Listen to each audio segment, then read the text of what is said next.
I wanted to point out we're talking about medical issues this half hour of the program, and then in the next half hour, I'm going to be joined by Nathan Jerky. He's joining us from the state highway department, and he's going to be talking with us about roads and road conditions.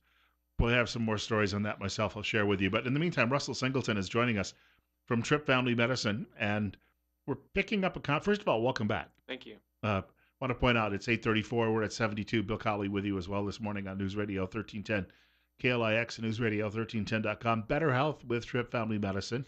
And Russell, we're picking up where you left off the last time you were here, as I understand. Yeah, a few weeks ago we started to talk about the drug epidemic.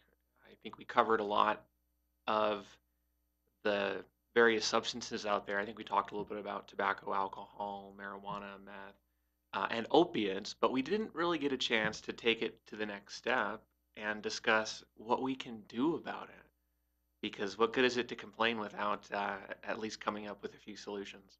And solutions, though, many solutions. Some people, unfortunately, have to be locked away to get a solution before the intervention happens. But sometimes the solutions are a little bit easier. Yeah, I agree.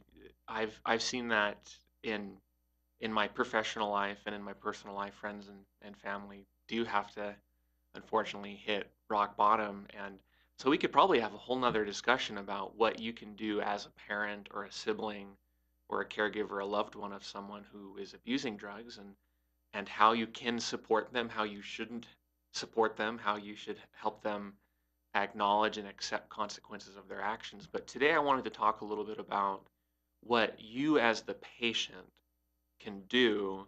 And actually, before that, I wanted to talk about what we as providers can do.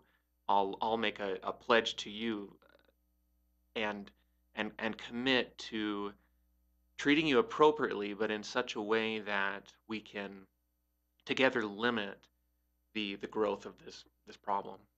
You talk about how you get involved, and it does sometimes take some people on the outside. Years ago, I saw an Andy Griffith movie where he played a fellow who was very active in his church, and he was supposedly a very good community member. But the movie was about how he had a drinking problem, and nobody knew about it. And he would literally, as an usher, he would, after everyone was seated, he'd be in the back of the church with a little flask, and he'd be drinking out of it. And the movie detailed how it eventually hurt the family, and it was no pun intended, but it was a very sobering movie to see. Uh, but we have new medicines today too, though, that help people who have these problems. Where we just touched on this briefly the last time you were here a few weeks ago, but we're having some medical revolutions out there that are leading people away from that substance abuse where they feel they need it. Yeah, there are a few, or at least a compound that's currently being developed and tested to treat people with chronic pain. So it's technically an opioid. It hits those same opioid receptors, but not all of the same ones that our traditional opiates do, like your Norcos, your Vicodins, your Hmm. Oxycontins, because some of those receptors shut off pain signals, but other receptors trigger euphoria. And that is what causes people to use and abuse these medications more than they should. And it's because of that euphoria. And I think we talked a little bit about last time how not only is there an immediate reward, but then that starts to trigger dopamine pathways in the brain, and physiologically there's a dependency that is occurring without you ever knowing about it and without you ever um, wanting it to happen. It just that's the way the body works. I've had a number of friends who've gone through 12-step programs that I've met through work and through life. Uh, those are still one of the oldest programs, obviously, if not the oldest. It seems to work though for a lot of people. It maybe not all, but it seems to work for a lot of people. That's still available. Yeah, absolutely. I think we have chapters or groups of AA here in our area. And if I'm not mistaken, I believe there also is what they call OA, or the equivalent groups for people who abuse other substances. As a provider, though, there are a couple of things that we're going to do. The CDC just released some new guidelines on both acute and chronic prescribing of these, and it actually is, I don't want to say revolutionize, because that's maybe too strong of a word, but it sets a clear standard. For example, acute pain and if we're talking about narcotic use, should be covered for ideally 3 days or less. And I think that's a pretty good guideline, but I also have people who have fallen and fractured a rib, and they have a hard time breathing for a month. And then, the next month they're healing.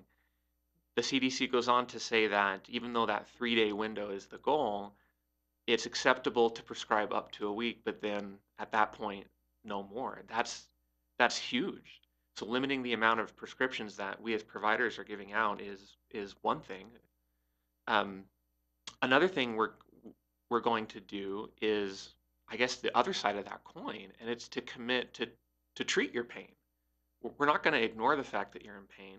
I'm also going to be a little bit suspicious though if you tell me your pain is 10 out of 10 and you're texting your boyfriend or your girlfriend. I mean, we're not stupid, but we're, we're going to treat your pain, and if it's not with a narcotic, we will find something, because not treating pain is not an option.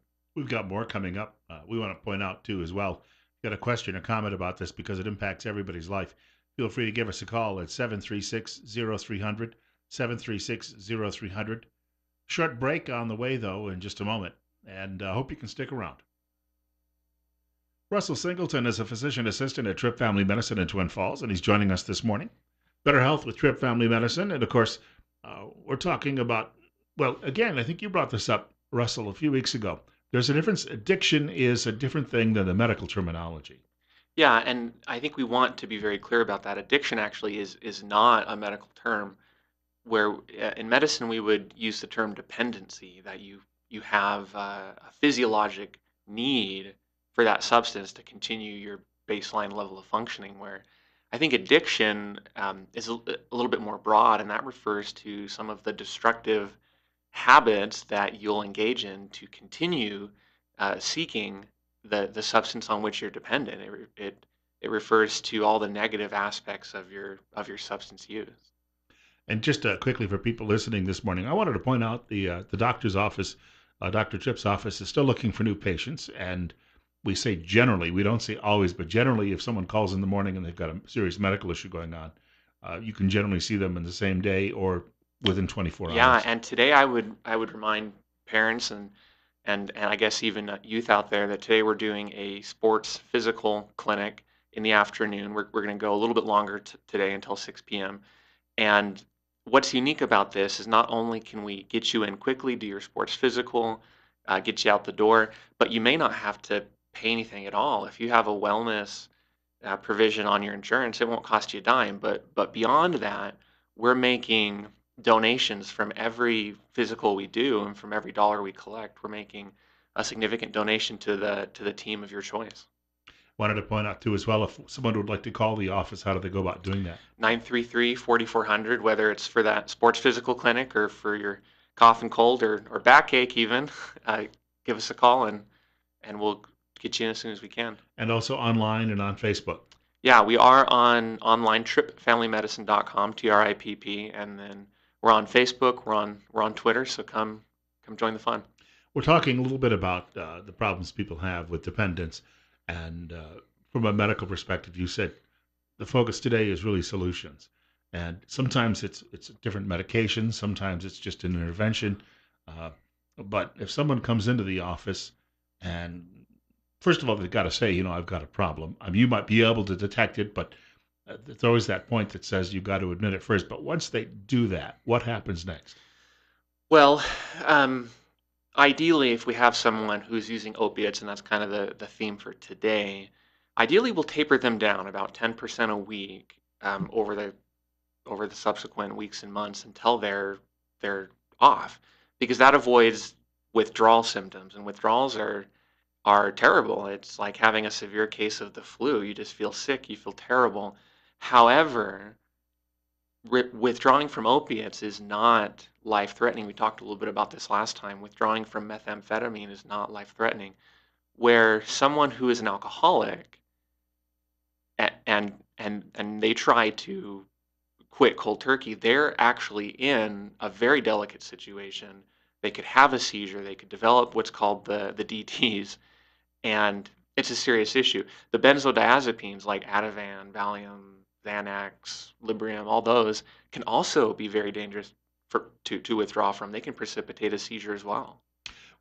People have different, obviously, physiologies, and back when I used to use tobacco, and I smoked a lot of cigars when I was younger, and would smoke a pipe occasionally and smoke cigarettes with friends. When I decided to quit, it was rough for 3 days. I've heard people say they had 18 months where it was rough. For me, 3 days. For 3 days, I wanted to sit down and smoke something, and then suddenly it was gone. So it depends on the individual, right?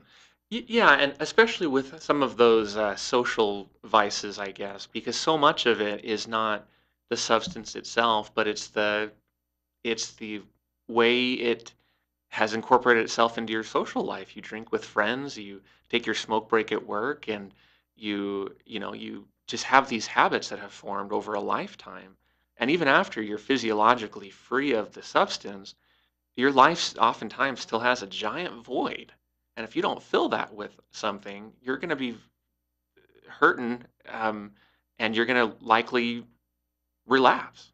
We have a caller with us, and wanted to point out telephone number to reach the show today, 7360300. Caller, you're on the air. Go ahead. Yes. You guys ever heard of Kratom? It's a leaf from Asia, and it's a replacement for the opioids, and it's helping folks with their withdrawal symptoms. Instead of having to go to methadone or something like that, they're actually this natural plant seems to do a pretty good job. Any ideas on that? Actually, I haven't, and I will look into that. That's interesting. I think it brings up a good point, though. Are there alternative ways to treat pain, or are alternative ways to help people come down from these types of addictions? And I think that point is absolutely valid. And there's a lot of stuff we see coming from different parts of the world, traditional remedies. Some work, obviously, some may not, but we do find them occasionally that people have known about for centuries or millennia. It's definitely time to think outside of the box. We can treat pain in other ways. We don't often recommend acupuncture or uh, some of these other alternative therapies, but in certain cases, they can be life saving. They can be extremely useful. And you kind of made the point that it depends on the person. I think that's absolutely true. But the caller makes a good point. We need to think outside the box. We need to utilize all of our resources. We talked about when I gave up tobacco. It's interesting because it happened right after I left a job where in the morning we'd have our morning meeting. It was at a TV station. And then a group of us would walk to the back studio where we had an outside weather deck. And we'd open the door and we'd all stand on the weather deck, rehash the meeting for about 15 minutes. Everyone would have a smoke. But I left that job, and all of a sudden I wasn't surrounded by people who Hmm. smoked any longer. And so when I quit, I just stopped going to my local diner where I would have breakfast in the morning and I'd have a cigarette while I'd have the breakfast. Or I'd go, out for dinner at the same diner and have a cigar sometimes in the back room where you could get away with all that smoke. But I stopped going to these places, and after about 6 weeks, I went back to them. But as I say, it was only about a 3 day withdrawal period for me, serious withdrawal. But I think I had dreams about it for about a year. So it will come up periodically with people in those situations. I also mentioned to you during the break, a lot of people find other things that aren't maybe as hazardous, but they substitute those. I was mentioning some friends of mine who had gone through the 12-step program for alcohol abuse, and then afterward, they never drank again, but they would get these big 20-ounce glasses of coffee and load them up with sugar. So people are finding other things that they substitute. Yeah, I think first of all, you make a good point in that behavior intervention is extremely important. We can't just focus on the medicine or the physiology. We've got to change behaviors. And that's true whether we're talking about smoking cessation, controlling alcohol consumption, or weight loss. We've talked about that a lot on this show. Behavioral medicine is huge. Um, and then to your point about finding substitutions, I think that is a good segue into this chronic pain management, which previously has really relied heavily on opiates, but there are non-traditional medications that can do wonders. For example, a lot of seizure medications can change the way nerves fire and therefore alter pain signals. So we use things like Neurontin or gabapentin, Lyrica, or pregabalin is the generic name. We use old antidepressants like nortriptyline and amitriptyline because even though they were never designed for substance use or abuse or for chronic pain, they they affect the nervous system in ways that improves pain, that improves these cravings. And again, going back to the caller, we need to think outside the box. And like you had illustrated, we need to find other substitutions. Um, and I guess compared to alcohol, coffee and sugar isn't that bad. But you might be the person where coffee and sugar is your addiction, and so we've got to find something to replace it with. There's that old George Carlin joke about how he said people talk about drug use a lot but don't recognize their own. And he says, think about the guy at work in the morning if there's a coffee pot and he's standing there saying, come on, come on, come on, Yeah. because he's got the caffeine addiction. Oh yeah. Before we run out of time too, I wanted to just touch briefly on some of the things our patients can do. First of all, have a discussion with your provider about the medications you're receiving. Are they the safest option? Are they the most effective? Is there any addiction potential? If a narcotic pain medication is warranted, let's agree on the lowest effective dose, using it for the shortest duration. The second thing patients can do is make sure that they follow directions, resist the urge to self-medicate. Too many times I've had patients say, well, I overdid it and I had some more pain, and so I took a few more. I mean, you don't tell the oncologist to give you an extra shot of chemo because you feel like the cancer is not responding. You trust his judgment and you do what he says. Keep those medications locked up and put away. We talked a little bit last time about how a lot of folks are experiencing break-ins and burglaries because these people are looking for easy access narcotics. And then dispose of them when you're done. Don't hold on to these things. This kind of plays into the previous suggestion, but the Twin Falls Police, I believe, have a yearly event where they collect all kinds of prescription medications, Mhm. narcotics especially. I've been told that funeral homes oftentimes have methods for dispensing of drugs that come in with the deceased. But you can do it at home too. Just mix them in with some type of undesirable substance. Maybe it's the used kitty litter, maybe it's coffee grounds, maybe it's that Tupperware, whatever in the back of the fridge that's growing fuzz on it.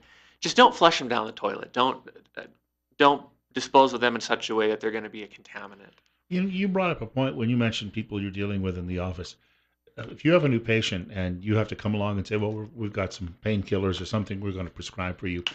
If that person has been clean and sober for 20 years, you should still know that, right? Because they may have, if this is a person who's had addiction or dependency issues before, you don't want to, so they should give you that complete history. Absolutely. First of all, we look for red flags, even if a patient doesn't recognize them themselves, or if they don't make those known.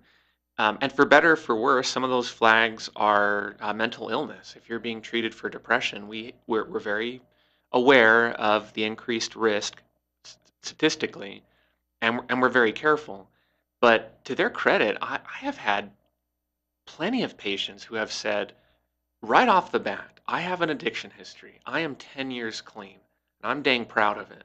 Please do not give me anything that could be habit forming or addictive. And those people are absolutely an inspiration. I was going to say, if you don't know this going in, I mean, this is going to impact how you would prescribe something, and you really should know that because you don't want to relapse. Well, and there are screening tools out there to try and identify at risk populations, but unless you're in a chronic pain type of clinic, we don't utilize them. They just don't fall into the workflow. Primary care providers may not understand how to use them or where to find them. But again, better or worse, that's where a lot of these prescriptions are coming from. They're coming from your primary care doctor who is just trying to do his due diligence. He's trying to take care of you. He's trying to treat your pain while at the same time trying to manage your diabetes, your hypertension, your nail fungus, everything else under the sun. So take some of that responsibility and decide that you're going to do things differently. I have a friend who's retiring at the end of the year from nursing and retiring early, but she has spinal stenosis and just was diagnosed last week with arthritis in her lower back. So she's looking forward to this retirement because she's been on her feet for a long, long time at the job.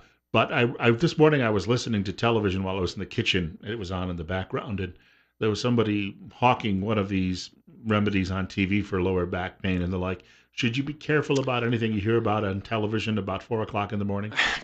Good question. As a general rule, yes, be suspicious of anything you hear on television at 4 o'clock in the morning. I think it's probably a safe guideline. But in all seriousness, as a healthcare provider, you have to know that I'm not going to recommend anything that doesn't have the best available evidence. And for better or for worse, that means there are a lot of maybe alternative therapies, or I don't know, more fringe therapies that I can't recommend. They could be great. You might really be interested in them, but I have to give you what I feel most confident about, what I feel is going to be safe, effective, predictable, reproducible. And a lot of these things that you might see on TV or hear about from your friends or read about, on page 10 of the newspaper, just don't have that kind of evidence. And if you want to spend your money on that, I'll help perhaps do it safely, but I'm just not going to give any paying customer advice that I wouldn't want myself. I was going to say, you'd be very careful to weed through this. If you see something and it sounds too good to be true, ask somebody at the doctor's office. Yeah, that is such a good statement. I mean, it applies in so many different ways.